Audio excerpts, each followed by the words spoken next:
So yo, today just jar negative to positive. I've got Shane. He's gonna tell us a bit about his story. It's an interesting story, innit? He's from Barnsley. He's ended up all the way in Bradford in a hostel. So he's gonna get into it and tell us a little bit about himself. So Shane, just introduce yourself. Tell us like where you came from, like your upbringing and stuff like that, bro. So yeah, so You hold the basically, mic. yeah. Hold the mic. Yeah. Obviously, I'm Shane in it. So I've come from a little town called Barnsley, which is in South Yorkshire, man. Basically, my childhood has been a bit of a hectic one, you know. Yeah. Yeah, in all fairness. That's it. So listen. So basically, you're from Barnsley. You've had a hectic childhood. What exactly happened in your childhood? Uh, I'll well, you know, my mum, she couldn't control me when I was Yeah. younger, like, so she ended up getting rid of me, like, when I was 8. You know what I Right. mean? She kicked me to my dad. And obviously, my dad, at the time, he was still involved in the drug games. You know what I mean? Yeah. So I grew up around seeing a lot of things. So what did your dad do? So you said your mum got rid of you. So why did she get rid of you? What was you doing for her not to be able to cope? Just my behaviour. You know what I mean? I was bad. My attitude. I used to talk back to my mum a lot. I used to kick off a lot. You know what Right. I mean? And all that stuff I regret. You know what I mean? Right.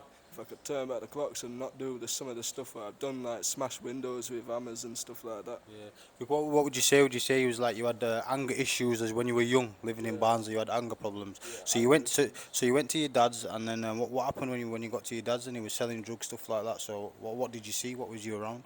I was just mainly around cannabis and stuff like that. Yeah. He kept some of the more alcohol stuff out my eyesight, Yeah. down to the damage and effects what it's seen on people. Yeah. But mainly cannabis, mainly Mainly cannabis. cannabis. So what was your dad dealing in like big weight or like what kind of levels of cannabis? I'd probably just say a couple of ounces at a time. You know what I Yeah. mean? A couple of ounces. So what was that like for you as a young kid watching your dad do this? How old was you at the time anyway? I didn't even ask your age. Yeah, eight and a half, eight and a Eight half. and a half, yeah. Mm. So like, what was you not going to school or what was going on? Yeah, every day school, but I was getting sent home because my behaviour still. Yeah. So what were you bad at school and stuff like that? Yeah, really bad. What were you doing? Kicking off, Yeah. just mouthing at teachers, Yeah. causing disruption in the classroom, stuff like Yeah. that. All right. So then what happened then? So you've seen that your dad's doing this. So you're getting a bit older. Like what happened when you got into like what 12, 13? Uh, Basically, yeah, when I about 11 years old, I Yeah. started actually smoking cannabis through actually taking a bit of his cannabis, Yeah. which I saw on site, and I thought, it don't look half bad, so I started smoking it, Yeah. and smoking it turned into something else. You know what I mean? So would you say obviously you started smoking cannabis age 11, yeah, and do you still smoke cannabis to this day?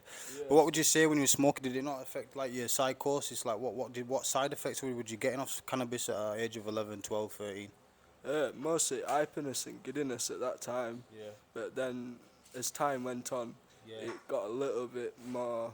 But It's, at that age, so at that age you enjoyed it. yeah, At I that age. enjoyed it. Yeah. So then you're smoking cannabis now. So what are you out in the streets? Are you going back to your dad's? Are you play like what you doing? Like do you have a home life? Like what's going on? My home life was pretty good, I used to play out in front, smoke it with my mates on the front, you know what I mean? We used to ride scooters at that point, we weren't really Yeah.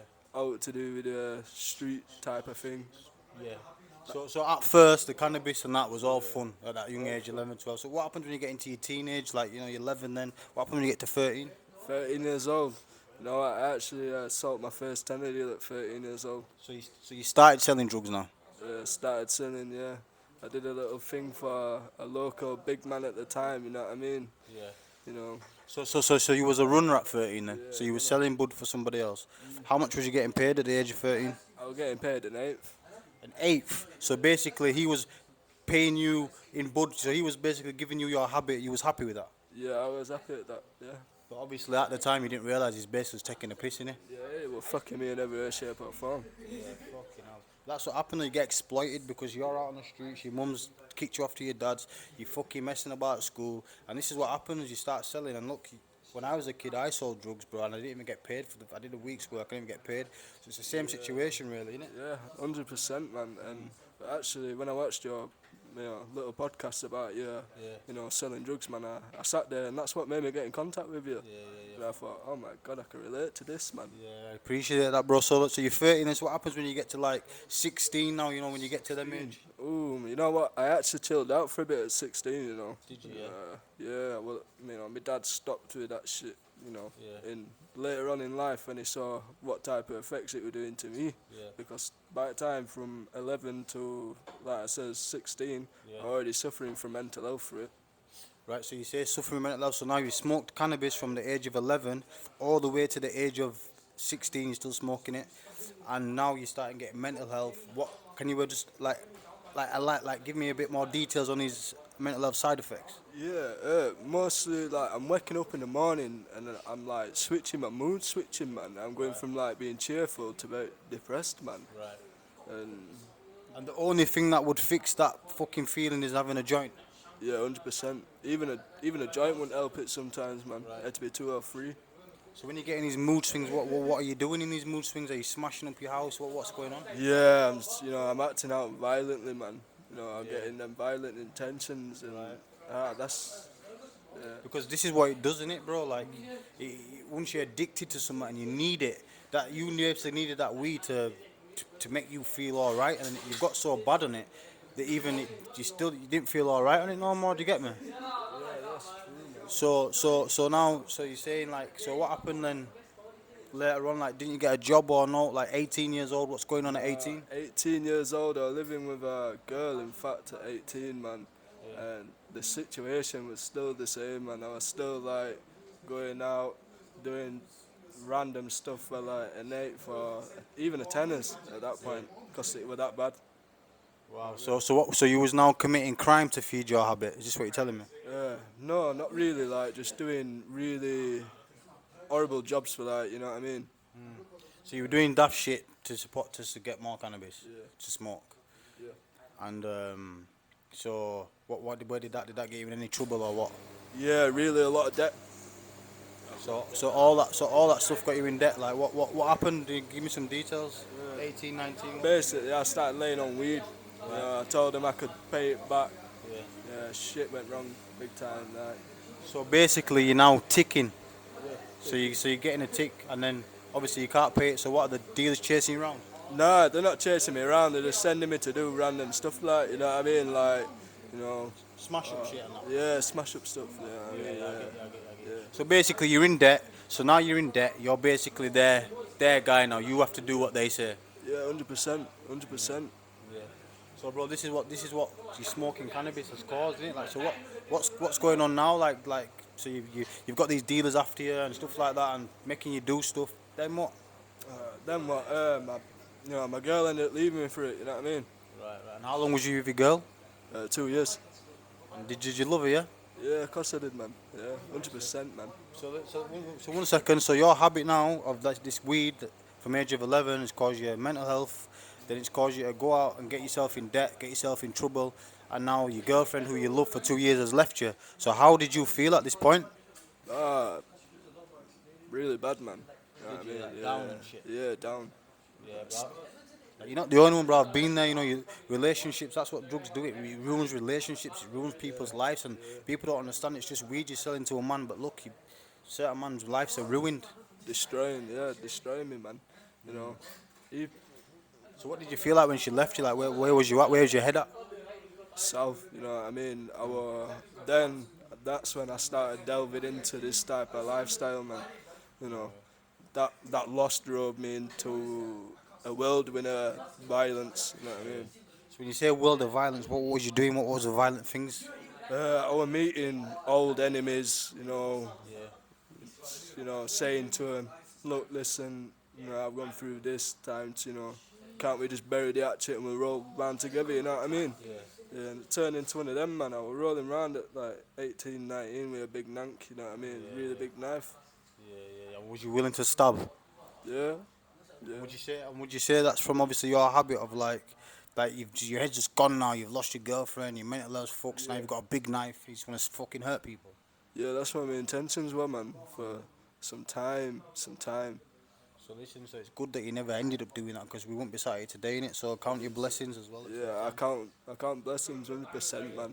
Obviously, you look a bit down on that, bro. But you know what it is, bro? Yeah, just me, bro. I might look like fucking alright, but I'm not alright either. You get me? None of it. I'm not alright. You're not alright, but you have to just keep going and stay strong. You get me? So you still so obviously I've just met you because I seen you at a hostel down here, didn't I? So what goes? How have you got to this hostel now in Bradford from Barnsley to here? What's happened? A lot of stops, yeah, so basically you know, for roughly the age of 19, this is where it all started, me coming to Bradford at the age of 19. I met an uncle, right, who said, I've got the perfect solution for your habit. Grow some weed for me, man. And I thought, you know what, don't sound that bad, let's do it. You know, he said, it's easy, don't worry about it, just feed them, just water them every day, you know what I mean? And I was doing that and it wasn't working, man. So it was just one crop after another. And at the time, I didn't know it were adding up, racking up. So basically, you're growing weed now for your uncle. He said it feeds your habit, and obviously now he's fucked you over. He's got you in debt. Yeah, it fucked me over big time. Right. You know. So and did you and like so now what's happened then? So he's fucked you over, and then what's the effect it's had on you when he's done that? The effects, basically, I had to stop contact with my family because I was, you know, in fear that repercussions would come towards my family. Uh, my brother, he's cut me off because the same reasons. My sister's actually developed mental health for it, you know, through worrying. You know what I mean? So let me stop you there. So now, because of what you've done and stuff like that, or been involved in, or people have got you involved in, took the piss out of you, got you in debt, and got you in trouble with these other people, and it's now caused a ripple effect where your family don't want to see you. Your sister's got mental health through it because she's worried, sick, so it's made her poorly. So all this has really, really ruined you and your family, really, hasn't it, bro? Like your relationships here, and now that like, and obviously love your family, don't you? 100%, man. And do you miss them? Oh yeah, definitely. Yeah, man, because they might see this in it, bro. So obviously they have to know in it, like you've made mistakes. You know what I mean, bro? But obviously you're sorry about them, basically, innit? Do you know what I mean? And it's not really your fault. You've been used and abused, bro. Straight up, it's happened to me, bro. They get me. I worked for a week when I was 11. I didn't get paid. I got used and abused, bro. It's what happens. It's real life, real street life. So don't feel bad. You get me, bro. You just need to keep going. Do you get me? Yeah, 100%. So now your sister that's got mental health. So no contact with them whatsoever. No contact with them, not even over Facebook, because I feel like I can't also trust them at the same time. You know what I mean? What you saying, paranoia or? Paranoia, yeah. Because I'm like thinking in my mind, I don't know, my sister's not sat there with my uncle, man. Listen, it's deep, bro. That is, I feel for you, bro, because I get this paranoid. Like, I'll be honest with you, bro, I don't even trust to eat my mum's food, bro, because I feel like they're going to poison me or something. Like, but that's paranoia. That's from drug abuse and the way I've lived my life. So now you've got bad paranoia now. Yeah, so you can't even trust your own family. So this is what smoking cannabis from the age of 11 will cause, or for some people will cause. You get me? Like it's deep. This shit. It's real shit. This, bro, and I like this, bro. Honestly, bro, I like your story, bro. Honestly, ratings, bro. But yeah. So you're paranoid and stuff, and then what, bro? So you won't even try and contact him. I've tried, like, but yet again, Paranoid. paranoid, man. You know. Shit, man. So how have you ended up in the hostel then where I've met you? So you didn't get to it. So you got to the like you're in there now. Like what happens in there? Like why are you in there? Like why? Do you know what I'm saying? Why are you in a hostel, bro? Because I can't get an house, you know what I mean? Because I've got a history of growing cannabis, you know what I mean? Yeah, history of growing cannabis, violence, and lashing out, yeah. and you probably ain't got enough money in it to get a house, bro. Straight up, bro. Yeah. Yeah, I'm on like, what, £198 a month? And he's still smoking cannabis. Yeah. And half of that's going on cannabis, you know what I mean? Fucking hell, bro. You think you need to learn your lesson, but I can't tell you to stop anything, bro. But my advice is try and cut down on the cannabis, man, because it's ruined your life, bro. Cannabis from smoking at the age of 11 has ruined your life, bro. Do you get me? And now you're in a hostel. What I saw you said you're in there with like drug users, and what do they do? Like what drugs are they using? They're using crack cocaine and heroin and that, man. And I'm like, I'm round this stuff, man. And it's like, it's only a matter of time. Nah, bro, don't say that, bro. Don't let me catch you on crack, bro, because you live in my area now, bro. If I see you tooting, that's it. I'm gonna grip you up, you know, bro.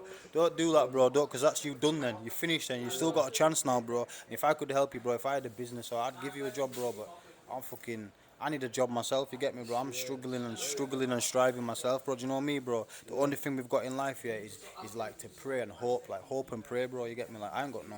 So all I do is I have hope and I pray, bro. You get me?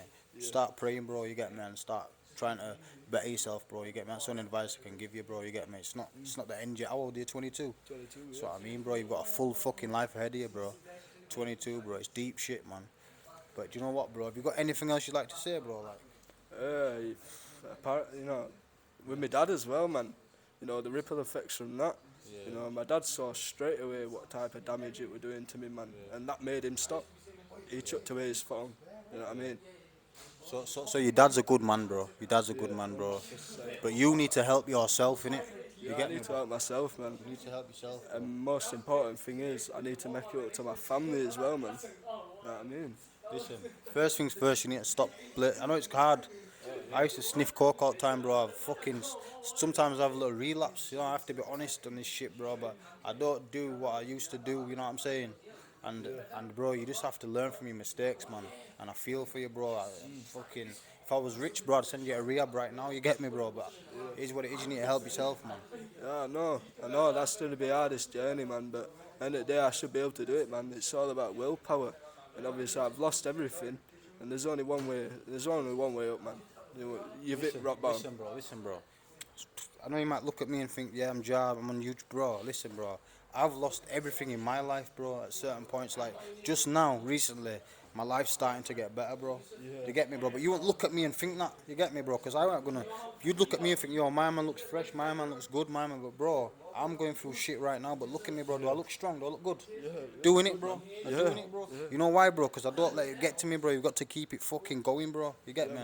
And I'm saying this with passion to you, bro. You need to keep going. You get me, my bro? Yeah, and at the day, man, you know, there's gonna be one point where I come to my realizations, you know, that the path I need to change, innit? And this is my realization. Like, I'm sat here talking to you now, man, and I'm taking your advice on board, man, especially with the podcasts, man. It's like, Keep listening, bro. If I can help you, bro, yeah. yeah, You know what I mean? But I feel for you in it, bro, because you're 22. You get me? You're 22, bro. Fix up, bro. You get me? yeah. But listen, Shane. Obviously, I've got two things I need to get on with. Is there anything else you'd like to say, like, before we end this interview? Yeah, man. A little one for my boys and Barnsley and that, man. Man's still alive and kicking and that, man. Give me a shout, man. Shout, man, yo, give him a shout, man. Your boy's here, Shane, man. It's still about kicking live, you get me? And bro, I hope you do better, yeah? You get me? And I'm about round here. You see me in it. But just jar, yeah, negative to positive, like, share, subscribe, yeah? Bless.